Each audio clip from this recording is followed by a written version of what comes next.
Hello, everyone, and you're very welcome to the Man United Agenda. Obviously, Champions League games were afoot today, so we went a little bit later. But I think it would be remiss of us not to speak about Liverpool Football Club and the absolute humbling that the slot has received at the hands of PSV Eindhoven. Their men got flopped up. They got put in their box. And they've been absolutely bomberclat-lang, crud-muffin since they won the league.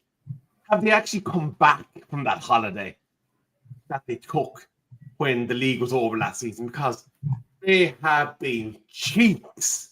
I mean, these men have made Portaloos smell nice compared to the way that they're playing at the moment. Yeah, Forbes, talk to me about Liverpool.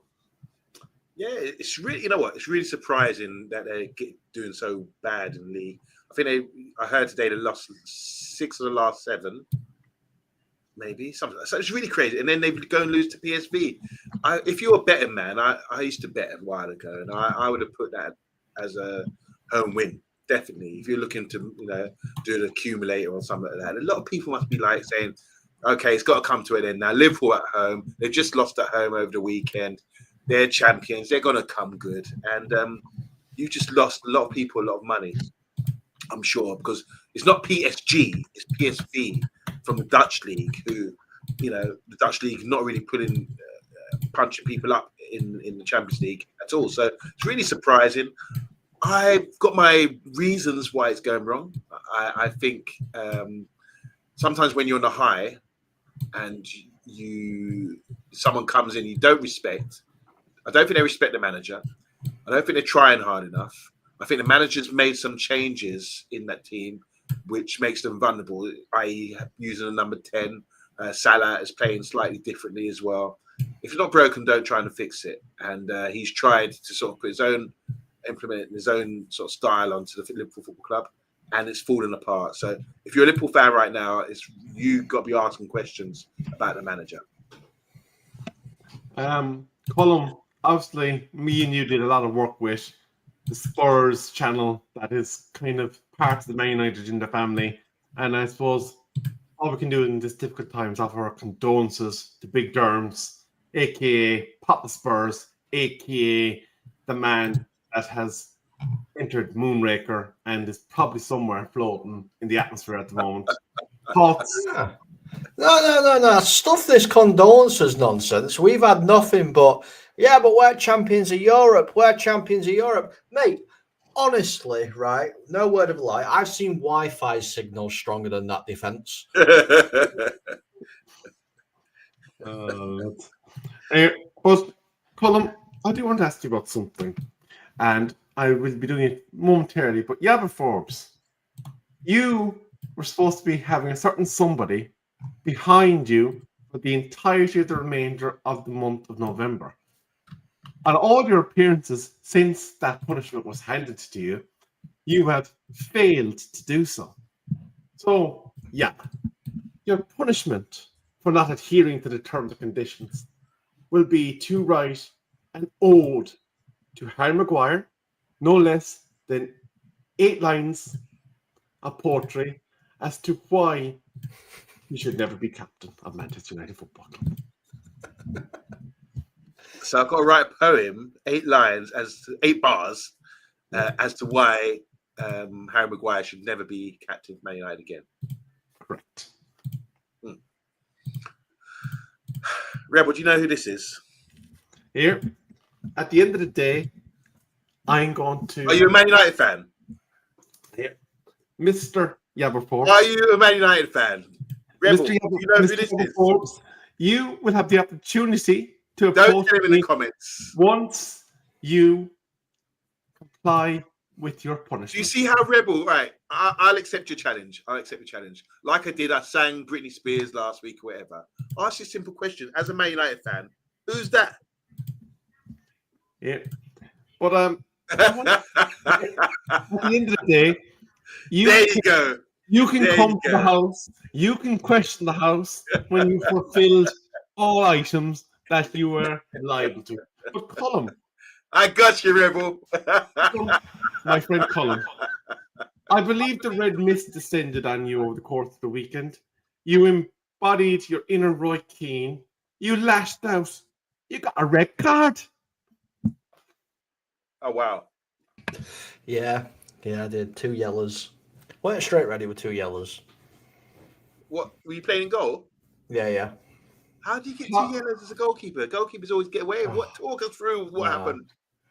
Nah, so a bit of a joke, if I'm honest with you. So the first one, I will take, I delayed them restarting the game, been trying to be smart, getting my team back in position. I took the yellow card. Yeah, no worries, no problem at all. The second one was I put down to the fact that the referee just simply hated me. I've gone up to clear the ball, punch the ball, and as goalkeepers do, my knee's been raised as I've gone into the air, and I've kneed a player in the back completely unintentionally. And I got shown a second yellow card for it. Joking. So what That's you're harsh. saying is you were a very bad boy and you went out to maim a poor, unassuming person on the field. But what I don't understand is, Colin, Cristiano Ronaldo. He was sent off for being an absolute bitch and assaulting one of the Irish players in international football. And the corruption and the absolute skullduggery that is FIFA have deferred his ban for 12 months. Speak to me about this, because this absolutely smelled of corruption and FIFA twisting a narrative to suit themselves because they want more money. Ronaldo should not be playing the first 2 games of the World Cup. No, he shouldn't. He should have his. There you go. He should be having his ban upheld. I mean, what my ban's being upheld, and I'm just as good as Cristiano Ronaldo, just at a different end of the pitch. And I'm younger.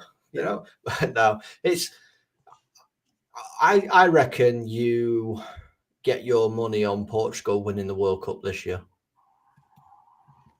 Okay. It smells a little bit. What image just came up, by the way? That was Remy Moses. Who? Remy Moses. Okay. Why did you put Remy Moses up? I've got him up already, Rebel. Yeah, but, just doing a little thing here and there. Okay. By the way, can we just take a moment before we get into today's topic? Yesterday marked the 20th anniversary of the death of the star of Belfast, one of the great number 7s, Georgie Best. 20 years since he's passed away, but his legacy at Manchester United Football Club remains and will continue to remain until the day the club doesn't exist anymore. So rest in peace, George Best, and we're just going to remember him on his anniversary. Can I just say what a great player he was? I mean, honestly, he was something special when it comes to dribbling and just dropping the shoulder and just jinxing part. The hardest thing to do in football is to beat players. When I'm watching Champions League, I'm watching Premiership all the time. Rarely do I see these days people be able to a player be able to beat someone, just pure skill and just driving at somebody. George Best was just magic at that, and an artist on the pitch. So 20 years doesn't seem that long ago, but 20 years has flown by, and what a legend he was. Our 3rd Ballon d'Or winner after Dennis Law and Bobby Charlton. There you go. Just wanted to touch on a few things. Andrew, absolutely. Sometimes you have to separate what took place on field to what took place off field. Obviously, you have the likes of Gascoigne, genius on the field. Alcohol was his demon off the field. There's a whole lot of stuff that sometimes you just need to separate. In some players' cases, when there's crimes to go along with what they've done, obviously it's very much a different story. But it's just, I suppose, he is one of the legends on the field of Manchester United Football Club. I enjoyed this one. I got a good chuckle out of it. Ronaldo friendship with the FIFA president is key there. Hughes and Robbo are 3 and 1 in my favourite United list. Ronaldo's a child, says I am titanium. There's the big Derms. He's saying, Rebel, you're so right. Talking about, obviously, the Ronaldo suspension and the absolute atrocities that he committed against the Irish football team during the World Cup qualifiers. And I won't go any further than that. There's also comments about Liverpool here. Slot looking like he's about to cry. Sacked in the morning. Big Derms is getting the chest out and kind of Derms, mate, you can't say nothing, sunshine. There might be 2 jobs up in the morning. Actually, do you know, is an interesting one for you. Ange Postecoglou apparently is in the mix to take over from Arne Slot. Oh, please. If they get rid of Slot, please let Ange take over. Oh, it's going to be fantastic watching them play Bristol City in Championship next season. Carl is saying, you're showing more heart than United. I presume that's to do with your red cardy. Yeah. So, actually, here's one now for you. And we might actually come back to this in another show because I would actually be interested to see what the starting 11 of the various United teams were when we started watching our club. But I'm just going to read out Andrews very quickly. Daly, Dewberry, Duxbury, sorry. Arthur Albenston, Kevin Moran, Paul McGrath, Jesper Olsen, Brian Robson, Captain Marvel, Remy Moses, Norman Whiteside, Hughes and Strachan. Great team. Great year. By the way, just a quick story on Kevin Moran, because I know we have somebody that's associated with him that watches us from time to time. There was a great story about him sneaking back from England one time. And when he was at home visiting, he thought he'd get away with playing in a Gaelic football match over here. And was it an injury to his hand? Black eye? Kevin Moran, he actually snuck home to play a Gaelic football game. A black eye. It was a black eye, yes. Yeah, that's what and he thought, sure, nobody will know about that. I'll just tell him that I knocked my head off a staircase or whatever. But no, he got back to Old Trafford that he'd actually taken a chance and played in the football game. So I always thought I got a great enjoyment out of that. And Big Derms, £2 in the back pocket. Thank you so much. Thank you. Is that a quid for each goal that you lost by today, is it? Sorry. I'm sorry. I'll start pot for you. Don't worry. Well, let's get into today's show. So, what we've heard today. Now, I'm going to put a heavy pinch of salt on this. It comes from Simon Luckhurst. It comes from an absolute rag of newspaper that I wouldn't use as toilet paper. But we're going to talk about it anyway, because after the Manchester United versus Everton game, it's clear that there is deficiency still in that squad, mainly at wing-back and central midfield. So we're going to play devil's advocate. We're going to have a look at the story, and then we're going to talk about the feasibility of it. So the first part of it is Fernandes has an agreement that he can leave United for an overseas team for £57 million next summer if he decides to end his Old Trafford career after 6.5 years. The 31-year-old said last month that any decision he may make on his future will be delayed until after World Cup in North America. Menu, aka Kobe, aka what we thought was the future of Manchester United's midfield at one point, had a request for a loan move in the summer blocked, and is yet to start a Premier League football game this season. Amran has criticised the midfielder Manuel Ugarte for his performances in training and admitted that the Uruguayan is struggling. And I believe if you cast your minds back to a story that was printed last month before, that Ruben Amran has actually told the player that he looks like a shadow of what he had with him at Sporting Lisbon. So the club hope to make major savings on their wage bill, with the cold saving a possible 2.1 million a week. Barcelona have the option on Marcus Rashford. Napoli are obliged to pay 38 million for Rasmus Højlund next year, while Casemiro is likely to be released when his contract expires in the summer. Jadon Sancho, on loan at Aston Villa, will also be let go because obviously we do know that his contract option is not going to be triggered because he has been cheeks for Aston Villa. And there's absolutely no point in trying to save any transfer fee from him. And the final one then. Harry Maguire is approaching the final 7 months of his contract. And although there have been discussions about a possible renewal, Maguire has cast doubt on his future after heading in Manchester United's winner at Liverpool last month. Rashford, Casemiro and Fernandes are the only players who earn in excess of 300k per week at Manchester United.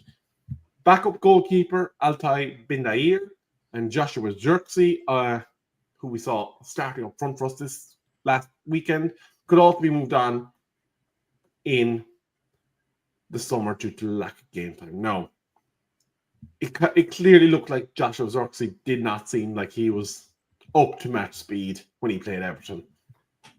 There's a lot of players there that have been mentioned, but the ones that Samuel Lockers hasn't touched on: Dorgu, Dalot, Shaw, amongst others.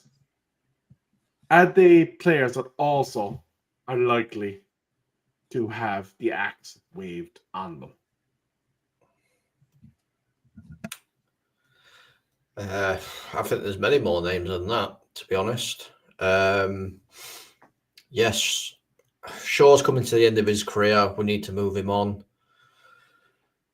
I think we need to get a better left wing back than Dorgu. Obviously, Dorgu's a young lad. I won't get rid of Dorgu, but I think we need to bring somebody in with a bit more experience.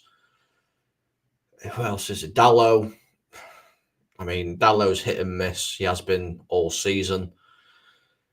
Then, like you said, there's Casemiro, Ugarte, Mainu. I'm trying to think who we could actually even keep in this. I think it's easier to actually go through the players that we keep rather than the ones that we get rid of. I mean, there's so many names that we're probably overlooking as well because they're just not playing games for us at all. That we can easily just be like, your time here is done. And if this is going to be a overhaul of a squad, like it says on the thumbnail, then we need to get rid of any and all deadwood. The big one for me, Colin, is the Bruno Fernandes thing. I know he raises a lot of emotion from fans, but he's a fantastic player. And I'm going to say it. I know I'm going to get a lot of slack for this, but I think he's a world-class player. He's a proper player. And he's playing for us, and he's been carrying us for a long time. And the fact that we could actually talk about him leaving, maybe, people say, I've heard for the last 3-4 seasons, he needs to go. Bruno's, he needs to go. We need him out the side. But I've never been one of those people to say that. I think that would be a huge mistake because you miss people when they're gone. I think Bruno should be given an option. He's a captain. He's a quality player, clearly head and shoulders above everyone else in that squad as a player, and a great leader as well, and a great person to have around the club. And I think he deserves it. It would break my heart if he has to leave without seeing the good times come around, because his legacy will be tarnished for such a great player. I think he's the best player we've had since Fergie left. And I don't care what anyone says. His ability, his technique, his attitude is spot on for me. And I think, really would be a shame if he has to leave without winning the big one, a big major trophy at Man United Football Club. Because that's what, you remember. He's given us his best years at this club when things are going really badly. He's given us his best years. That says a lot. He could have left, said, I've had enough of this. I don't want to be. He's dug in. He's tried his best. And I just think he deserves a lot more than what the fans give him. And if you're talking about getting rid of him, I can't. It's not my decision, but I just think he's quality. But like, just to go on this Bruno thing, because I'm not Bruno's biggest fan. I respect everything he's done, but he frustrates me so much with some of the stuff he does, and I just can't overlook that. Would you be upset if, for instance, we got rid of Bruno in the summer, but we brought in a Vitinha or a Neves or a Ruiz, a player like that? Would you accept that he's gone and we've managed to, with this money that we've gained, bring in a player of their profiling? What it is for me, Colin, I think like as long as we've had success at Man United, and we are the biggest club in England, I think it's really sad state of affairs that we get to the stage where why can't we incorporate one of these players you're referring to with Bruno? You see how bad things are for us, that we actually have to say, oh, it's one or the other. We have to cut costs and all that kind of thing. So what happened to Man United, the big football club that wouldn't have to worry about those things in the past? I don't think that was ever a big talking point, that one in, one out, or we can't, run along. I think it's about the harmony of the club. The most important thing. And if someone's there, even if he's on big wage and he brings good harmony in the club, then great. What we're seeing now, the ones that are not bringing good harmony have been... Sorry, yeah, but I'm going to interrupt you for a second. You're talking about wages. And there's an interesting point actually raised by Jarl here. The only reason Bruno could leave Manchester United would be that 300k a week wage. You cannot have that with the new fiscal rules that are to be implemented next season. Yeah, that's fair enough. I mean, look, but what I'm saying is, I do, for one, he's quality, and two, I'm just surprised that we've got to the stage now. Obviously, if there's new rules that permit us to sort of have one in, one out, then we're going to have to do it that way. But I just, like I said before, I've said it before, I just gutted that he would have to leave. And I know, Colin, you said clearly, I respect you, Colin, about why you want him to leave. You can't get over it, you said. You just can't. And this is how a lot of fans feel. They just can't get over it. With what it is, they vent their frustration about how poor we're doing over the last 10, 15 years. Not 15 years, but since 2013. They vent their frustrations that why can't we win? Why can't we win? And they like to point fingers, whether it's Pogba, Harry Maguire, or Bruno now. Someone has to take the blame for it, player-wise, and we boot out the managers as well. That I think is a bit unfair. I blame all of them. I blame all the players, not just Bruno. I share the blame quite evenly across players. But sorry, can I come in there just briefly? But be fair. Now hold on. Just to be fair though, we can blame the players, but can you blame his performances? Do you think he's not trying? If that was the case, then he would be out of the club. Well, I'll come in there and offer something. You made the point. I know, and you made the point. He's always moaning on the pitch, and then that becomes a big issue for everyone. So when they're talking about getting rid of players, I'm just making a case for Bruno. I just feel like, I know it's going to cause a lot of stick on me, but I just feel like it's a bit unfair. He's getting a bit of a raw deal, and just to point out, let's talk about Ruben Amorim's system. We know that he plays 3, 2 wing backs, 2 in the pivot, and then the forward system that he plays. I think a lot of fans at this stage, they're starting to get maybe a little frustrated at Ruben Amorim. Number one, for playing players slightly out of position, because I do not think that Bruno in a 2-man midfield, and I stress the word 2-man midfield, offers us the best that he can offer us because of the way the system is setting up and that he's being played in a role that doesn't complement his ability set. But I want to come to something that happened in the Everton game. We had what I think is a ludicrous red card, I'll be honest with you, for Everton. But the situation happened. We were given a 1-man advantage. I know there's managers that are wedded to their systems. But surely in this day and age, and this is relevant to the Bruno point that's being made here, because of the way that he's been deployed in the Manchester United system, that when you're handed a gift horse, you need to take advantage of that. Surely the move at that point would have been bring on Mount, bring on Kobe, and make it a 4-3-3 or some other adaptation that would put a bit of pressure on Everton Football Club. Manchester United are paying Bruno, I think he's the top earner currently sitting at Manchester United Football Club. Surely, if you are going to be determining that a player's worth the top wage that you're going to offer to any player in your football club, that you'll be doing everything possible to ensure that you're utilizing him to 95 to 100% of his ability. He's not always going to give you that, but we seem to be content where we have a player in Kobbie Mainoo that plays the role, albeit hasn't shown us the performances, ahead of him. Bruno, at this stage, seems like he's a player that can give you value, but is out of kilter with the philosophy that the club is wanting to deploy. That's your opinion. I'm not gonna like. Everyone's got their entitled to their opinion, and like that's fair. I'm not disagreeing with you. That's how you feel, but I have different view on things. I think he's our best player by a mile. He showed it against Everton again when he's on the ball. He does things that Kobe's not doing. Even when Kobe was playing, he's better than Kobe. So I've got no argument about him being ahead of Kobe. If Kobe has to fight to get in the play with Bruno to get in the side, so be it. I mean, that's unfortunate. But Bruno is our best player. And if we're getting rid of him, I just think we're going to regret it. Can I simplify the question? Not just on the pitch, but off the pitch as well. He seems like a good character. Can I simplify the question to you?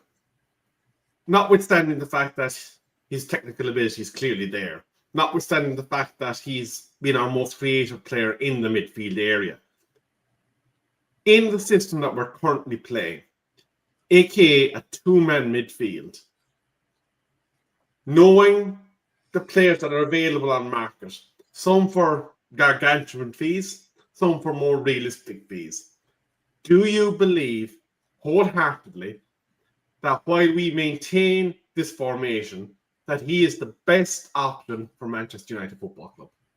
Yeah. Colin? No, I don't think so. And like I said, we've all got our own opinions, and I'm not going to sit here and say Bruno Fernandes is absolutely trash, because he's not. Bruno Fernandes can perform magical moments that leads to a goal, or he performs, some sort of wizardry and scores a goal. He's got that in his locker, but the issue is he is not a central midfielder. He is a cam. He's a central attacking midfielder. He needs to be playing further up the pitch for us to get the best out of him. And he's not going to do that now that we've got Cunha and Mbeumo. It's been shown Amrim doesn't want him to play there. He's got Cunha and Mbeumo, and they're his two cams. Regardless, unless one of them gets injured, and then they brings Mount in or pushes Ahmad further up. Bruno still stays there. And as good as Bruno is on the ball, defensively, Bruno is too weak. In my opinion, he's too weak. We've been caught out quite a few times because he's not put the tackle in, or he's not been strong enough in a tackle. And we need to go out and find somebody that can do that job, because we need a specialist to be able to stop the attacks. And like I said, unfortunately, Bruno isn't that one. He's fantastic getting the ball forward, but when it comes to the other way, that's where his skills lack.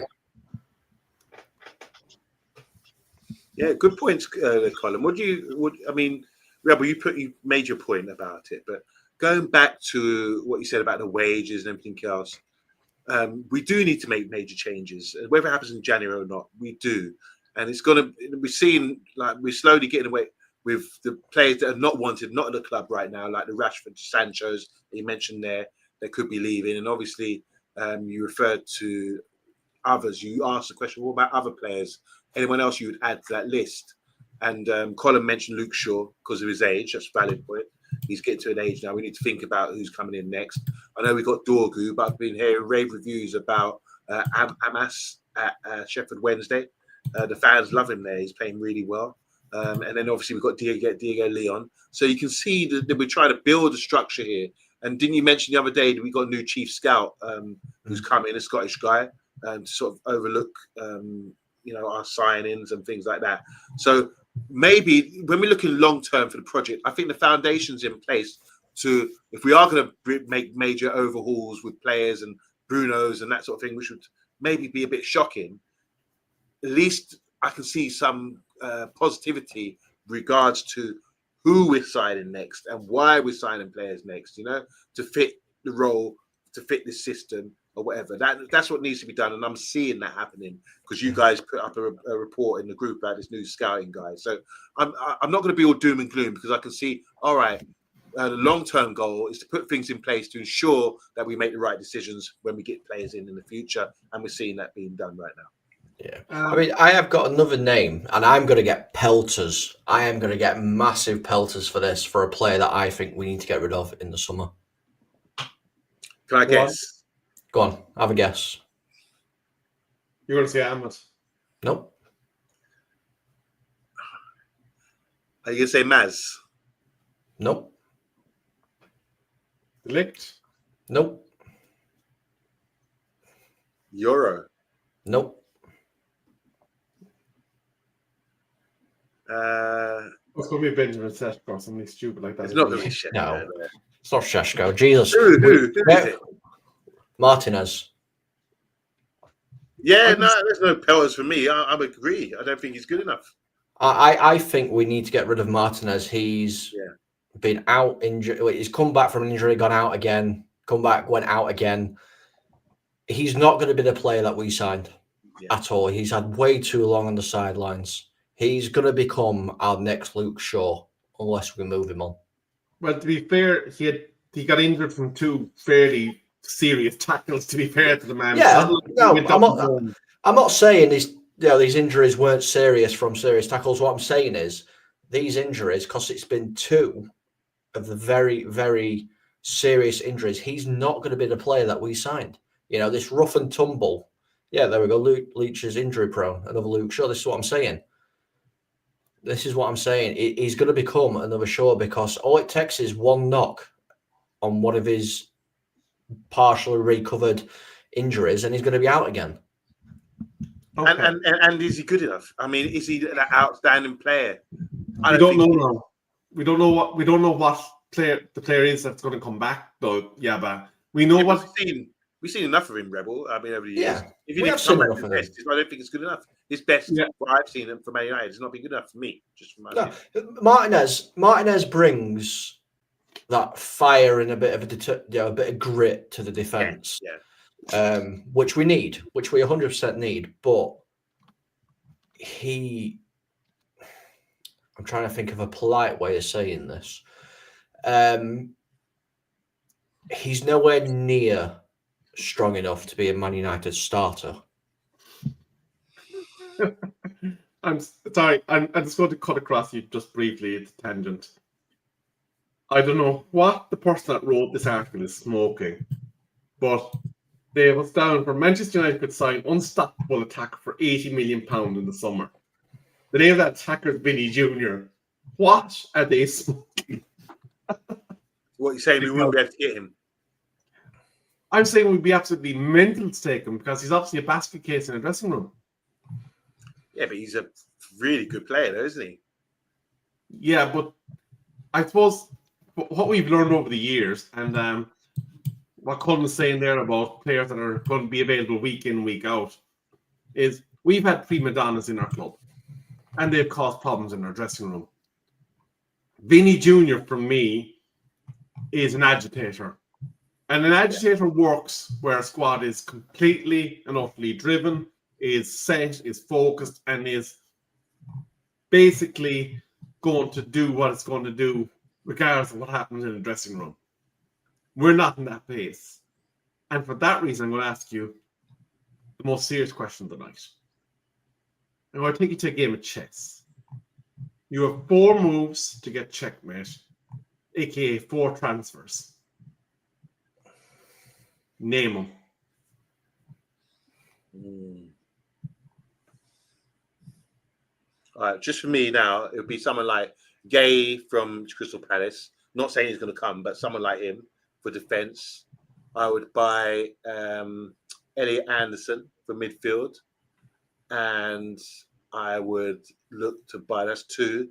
I would look to buy, just looking around the Premiership, the Bournemouth guy. I think he's Semenya. That's 3. because he's big, strong, powerful, and he'll give us another option up front. And then a wing back, I would look to buy somebody. There's not many good. Who's the guy from Bayern Munich?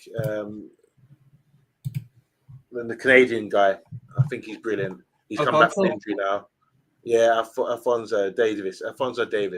They were talking about him leaving or something, but he's come back from injury. Someone like him, that sort of level, if we can get those, would be my 4 to make a big statement. I think they would do really well. Colin, firstly, your comments on Yaba's 4. No, I mean, I can't really complain with them. You know, every single one of them is an improvement on the team. Some I would choose, some I probably wouldn't. But, I mean, like I said, there's still an upgrade, a massive upgrade on what we've got. Who would you go for, Colin, if you had 4 guys to come in? I go Anderson, 100%. I think we needed Anderson. I'll probably go for Edison as well. Who's Edison? He's from Torino. Atalanta? Yeah. Emerson, is it? Rather than Edison. The midfielder. Yeah, whichever one it is. So that'd be the centre mids basically sorted. Oh, God. That's a good question. I'm trying to think what else we'd need.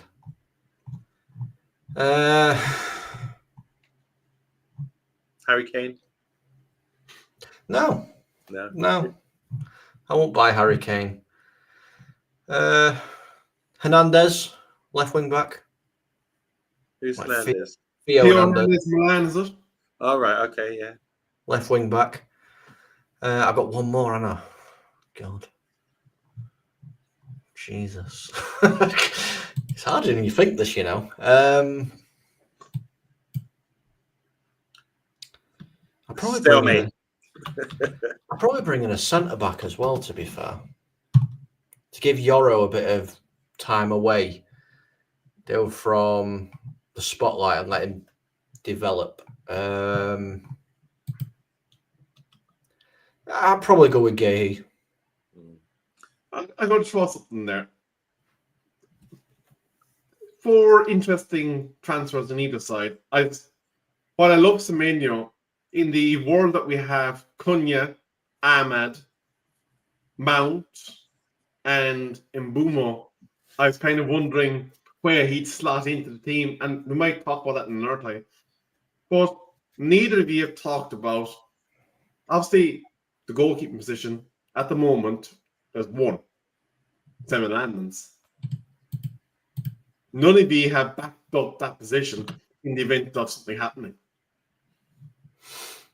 Well, I think we've got quite a young goalkeeper coming through. Let me actually search his name, because there's a goalkeeper in our academy who's promised to be actually quite good. That's not the lad we've loaned, is it? No, I'm pretty sure he's. No, I think I know who you're talking about. Jordan Pickford the other day was really good, and I think he's been at Everton. And everyone always asks, he's England's international goalkeeper. He's dead cert to start in the World Cup, and it'll be like his 4th, 5th tournament in a row. Why has he never left Everton? What's the issue there?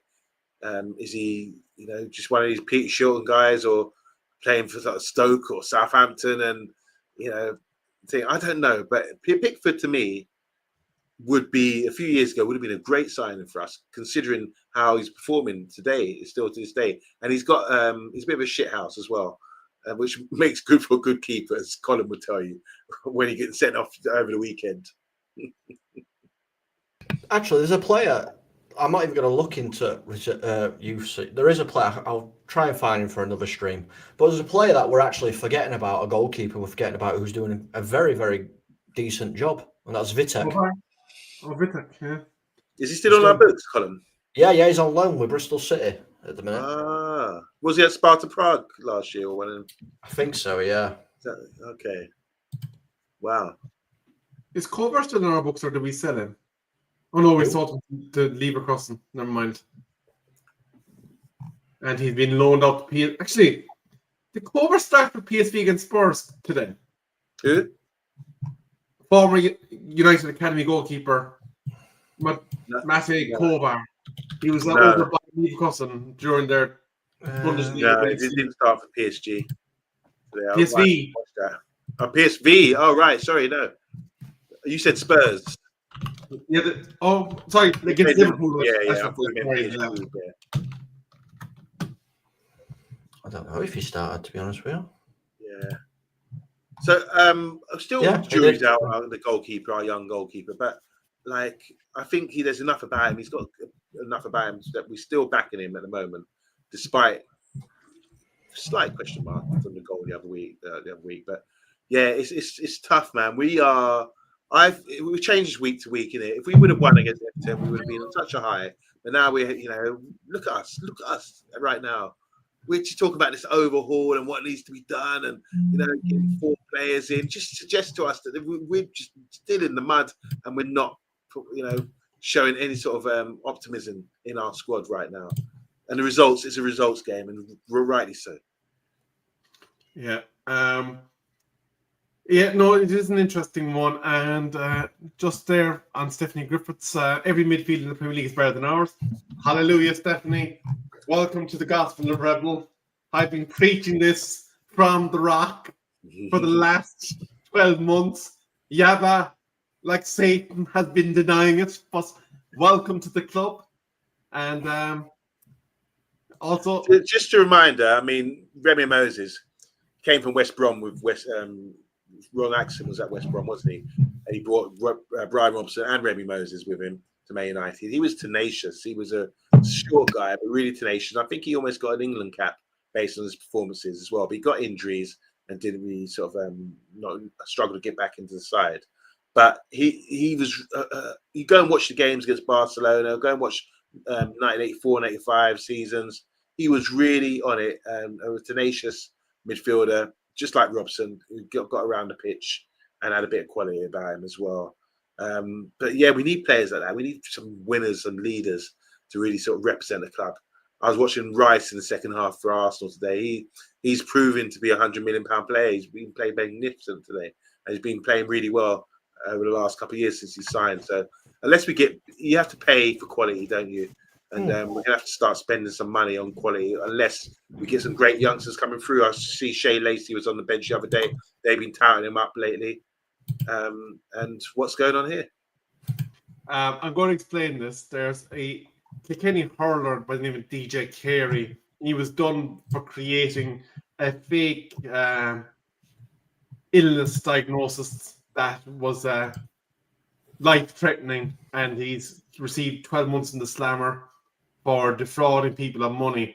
But this is Arnie Slot's version, where he's stuck the charging cable of his iPhone up his schnoz to make it look like he's in hospital.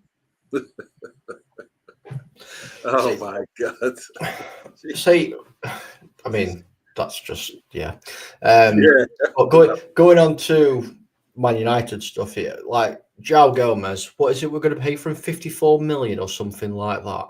That's the rumoured number or something. Okay. Why are we paying 54 million for him when Camavinga's available for 50 million euros? Injuries. But he's better than João Gomez, though. Yeah, but... All right, then. Okay. Let's have a look. I've got a list of players that are available. Gavi is available for 45 million euros. Gavi, the guy that's currently after having an ACL and is recovering from it.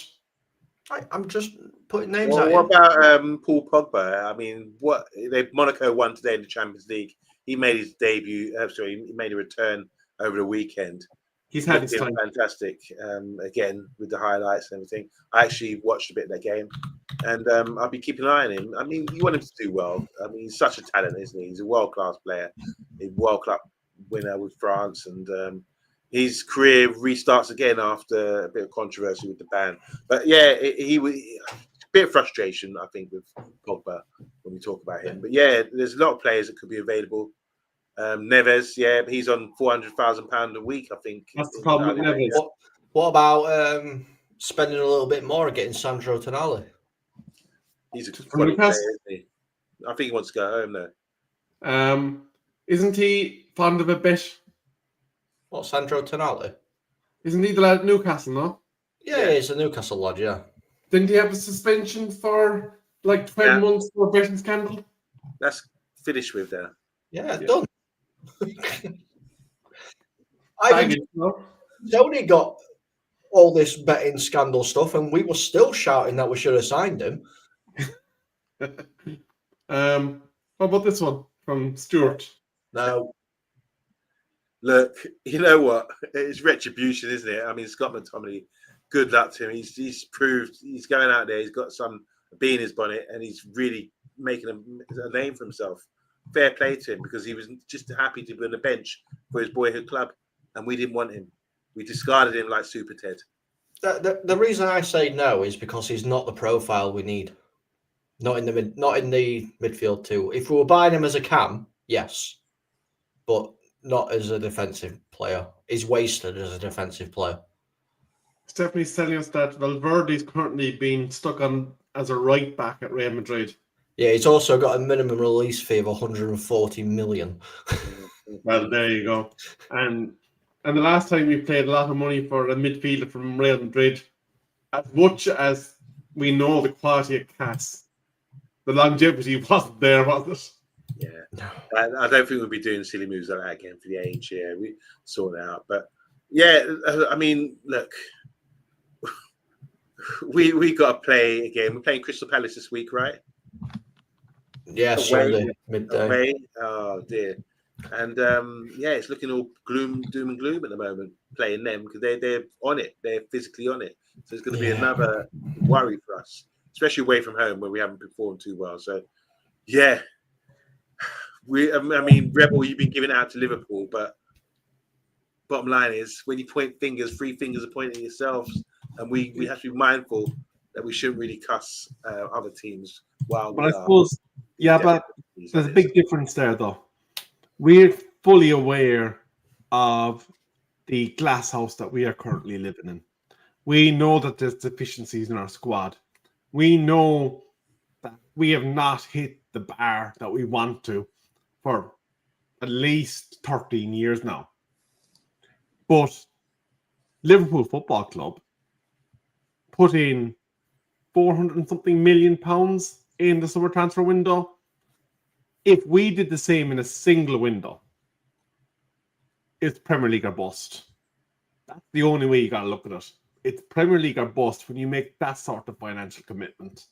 And it's for that reason, and that reason only, that I will rinse Liverpool Football Club on a Monday, on a Tuesday, etc., and twice on a Sunday, because they have spent the wanga. Somebody's got to do it, because no newspaper's doing it at all. It's all about Manchester United all the time. And you know why? Because we are the biggest club in the world, and we sell papers, we sell stories, we sell clicks on posts on X and everything else. Nobody gives a toot what Liverpool are doing with their 120 million flop. Vert's the worst, or out like that. You know what I mean? So everybody wants to be United. Let's just be real. Fine, Vert's is going to be out apparently until the March international window.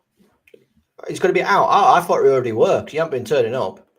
Yeah, no, apparently he's now out injured until the March transfer window or international break. Well, you never know. They might actually start playing better. As we know, Manchester United, hated, adored, but were never ignored. It's been a late Manchester United agenda start, but I'm going to give the final word to our wonderful master graphics column. The kid you need to watch out for, because I think he's going to be a United goalkeeper, number 1 keeper, William Murdoch, playing for the under-18s. Does he play for the A team? Yeah, he does. Whenever you hit.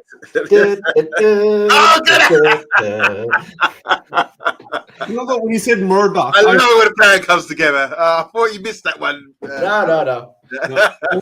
actually, when you said Murdoch, I went straight to Rupert Murdoch, the former person that's actually been at Manchester United Football Club. But this is a good one to end on. Yabba, I will never get tired of rinsing Liverpool. They are You got cheap. we deserve better. And on that note, good night, everyone. Good night. Glory, glory, and